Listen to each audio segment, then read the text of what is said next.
Good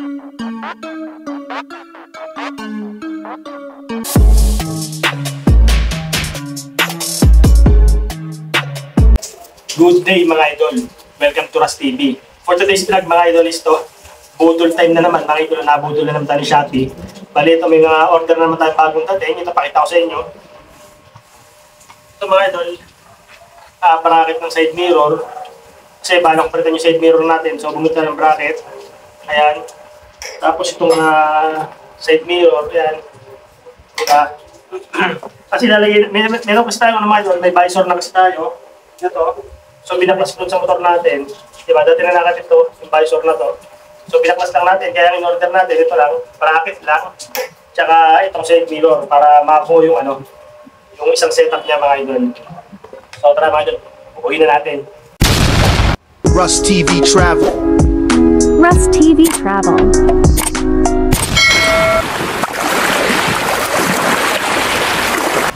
So ito yung pinaka-bracket mga idol.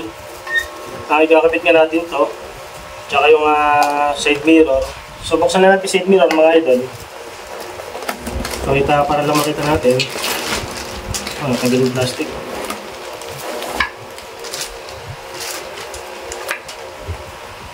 Ito side mirror mga idol.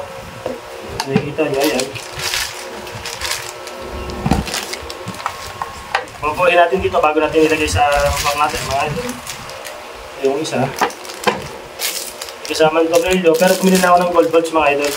Kasi yung motor natin mga idol, naka almost 90% gold bolts na yun. So kaya hindi siya bagay kung lalagyan natin ng stainless. So ayan, bumili na ako ng gold bolt. Ayan. So try natin kabit to. Ito muna. Ito muna siguro yung visor.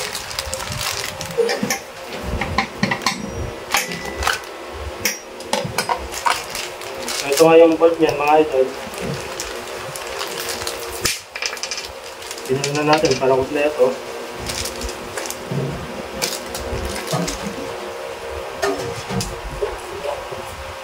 Bolt, tsaka bigyan ko na rin ng washer. Ayan.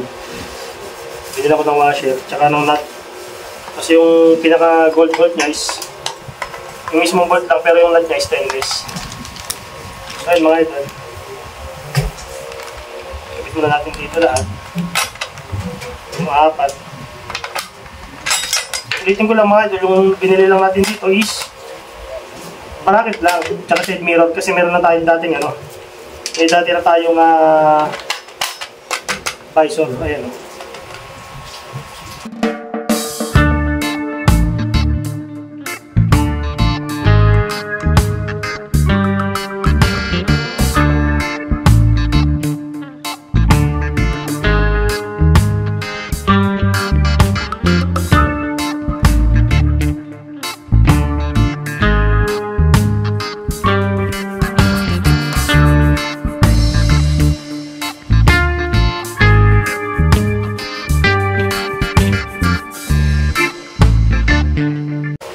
Yan lang mga idol. Yan yung mukha niya, bali higpitan ko na lang.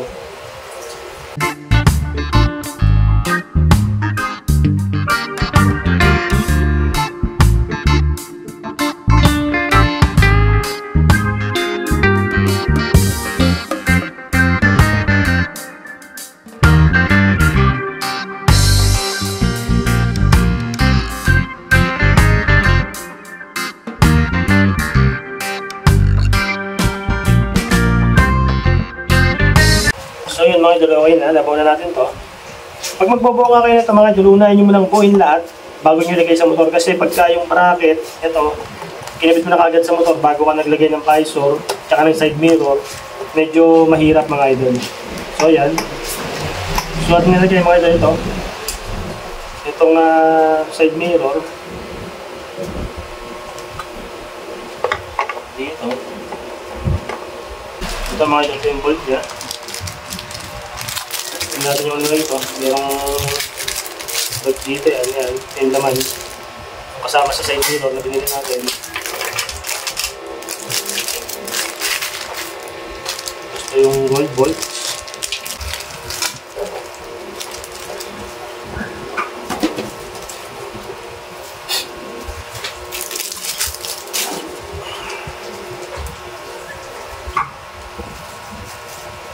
sakto lang naman.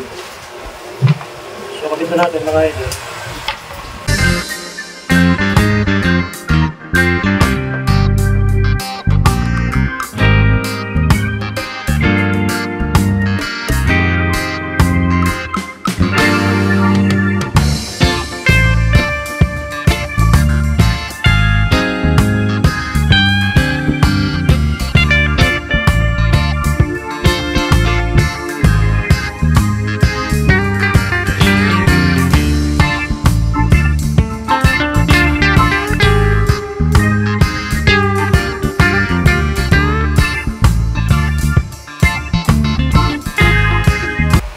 Maganda sa ano to, maganda sa nut na to mga idol, may pangkapit to, ayan o. May pangkapit, kaya pagka hinigpitan mo rito, hindi mo na kailangan ng panghigpit dito. Kasi kusa na siyang kumakapit. Higpitan lang natin dito. Ayan o, kusa na siyang kumakapit, hindi mo kailangan higpitan dito. Ayan o, higpit lang dito. Kapit lang.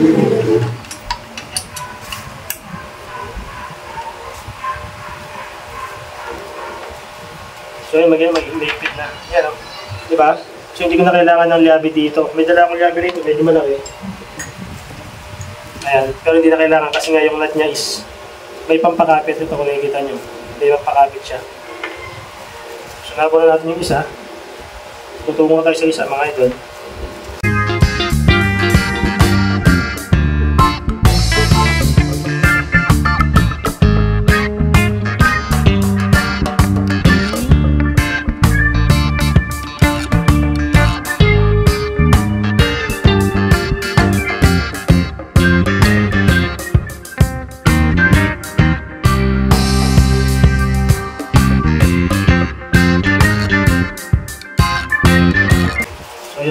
Okay na.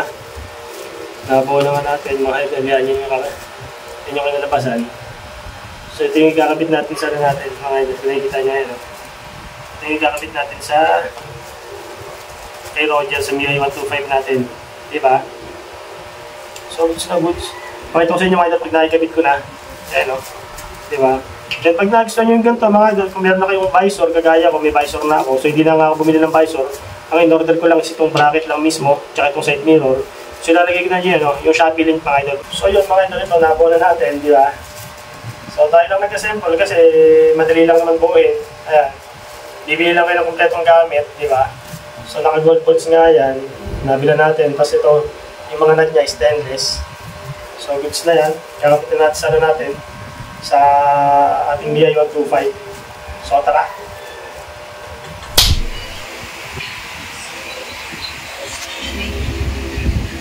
So yun mga idolo, naipakibit na nga natin itong ating windshield, di ba?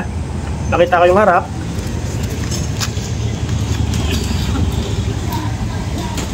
Ayan siya mga idol. Then nung kinakabit ko nga ito mga idol is nagka-issue ko dyan. Kaya hindi ko na ipakita yung mismong video ng pagkabit ko kasi mga idol, isa-isa natin yung issue. Itong mismong windshield natin mga idol, nung kinabit ko siya, di ba? So nung nailagay sa motor, tabingi siya mga idol. Nakatabingi siya. So ginawan ko ng paraan mga idol. Balang ginawa ko sa kanya is binutasan ko siya ng bago mga idol. Yan, kung makikita nyo mga idol, ito yung mga lumang butas. Ayan, di ba? Binutasan ko siya ng bago para lang pumantay. Kasi hindi tugma itong windshield natin sa mismong bracket mga idol. So hindi naman tayo hindi naman tayo bibili ng windshield na bago kasi nga pwede pa naman yan. Kaya ginawa ko ng paraan kasi yan nga yung reason mga idol kaya hindi tayo bumili ng isang set, di ba? Tapos mga idol, habang binabarena ko nga yan, nung binutasan ko, nag-crack mga idol yung windshield natin. Anak ng kamote na yan. Medyo napalakas yata yung barena natin mga idol. Ito mga idol, pakita ko sa inyo yung crack. Ayan o. Yan yung crack mga idol. Yan. Bali nilagyan ko siya ng sticker natin para lang tumibay mga idol. Kasi crack lang naman yan mga idol pero matibay pa rin naman siya. Diba? So yun mga idol, goods naman. Then yung pangalawang issue mga idol, itong mismong bracket mga idol. Hindi siya pantay. Hindi siya tugma dito sa MIUI 125 natin. Hindi tugma yung butas. So kaya dinala ko siya sa mga idol, sa motor shop para nga gawa ng paraan mga idol. Kasi nga hindi ko siya maikabit, hindi tugma yung butas. So may mga ganong issue talaga, hindi yun may iwasan yun. So ang ginawa nga doon mga idol, in-adjust mga idol, in-adjust ng yan, yung ano na yan, yung bakal na yan, yung dulo, yung butas, in-adjust mga idol. Ginamitan ng tubo, di ba? Yan parang ganito mga idol. Yan, parang ganyan, yung tubo. Ipapasok mo dyan yung mismong bracket mga idol. Yan, parang ganito, papasok mo dyan. Tapos i-adjust mo kung anong yung gusto mong adjustment mga idol, yung tutugma sa butas. So yun nga yung ginawang paraan mga idol, di ba? So sinishare ko lang mga idol para kung sakaling ma-experience nyo yung gantong problema, at least di ba? May idea na kayo mga idol. Di ba?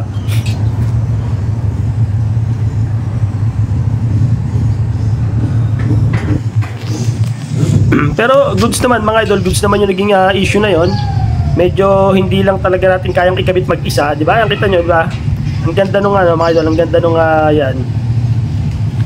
Di ba? Maganda yung pagkabit, lapat na lapat mga idol.